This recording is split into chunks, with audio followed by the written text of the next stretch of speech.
Isang dating mambabatas ang dumating sa tanggapan ng Criminal Investigation and Detection Group, CIDG, ng PNP sa Camp Crame bandang gabi, kasama ang ilan sa kanyang mga kapamilya.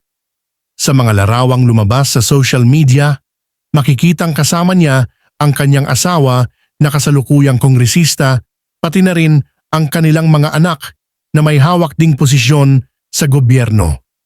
Sa isang live video na inilabas sa Facebook, humingi ng dasal ang dating senador para sa kanyang pamilya. Ayon sa kanya, naniniwala siyang hindi patas ang proseso at iginiit niyang haharapin niya ang kaso ng buong tapang at walang pag-iwas.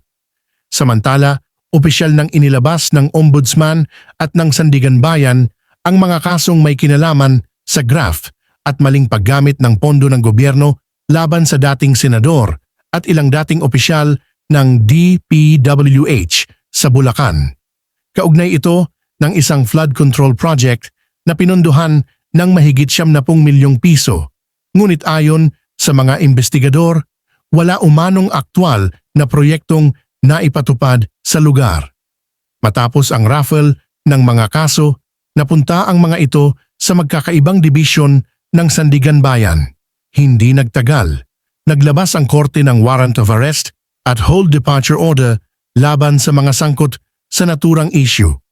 Batay sa reklamo ng Ombudsman, peke umano ang mga ulat at dokumentong ginamit upang mailabas ang buong pondo ng proyekto. Dahil dito, pinaniniwalaang nagkaroon ng sabwatan sa loob ng ahensya upang magmukhang tapos ang proyekto kahit wala namang itinayo.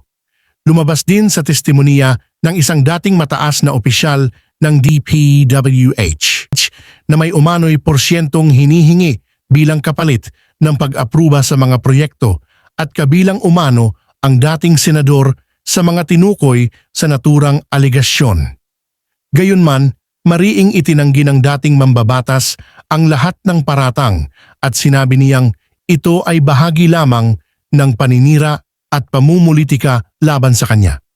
Ilang sandali matapos ang kanyang pagdating sa Camp Crame, kinumpirma ng pamunuan ng PNP na voluntaryong sumuko ang dating senador. Sa kasalukuyan, mahigpit ang pagbabantay habang inaayos ang mga susunod na hakbang ng mga awtoridad, kabilang kung saan siya pansamantalang mananatili habang dinidinig ang kaso. Patuloy namang hinihintay ng publiko ang mga susunod na kaganapan sa kasong ito na muling nagbukas ng diskusyon tungkol sa pananagutan ng mga opisyal ng gobyerno sa paggamit ng pondo ng bayan.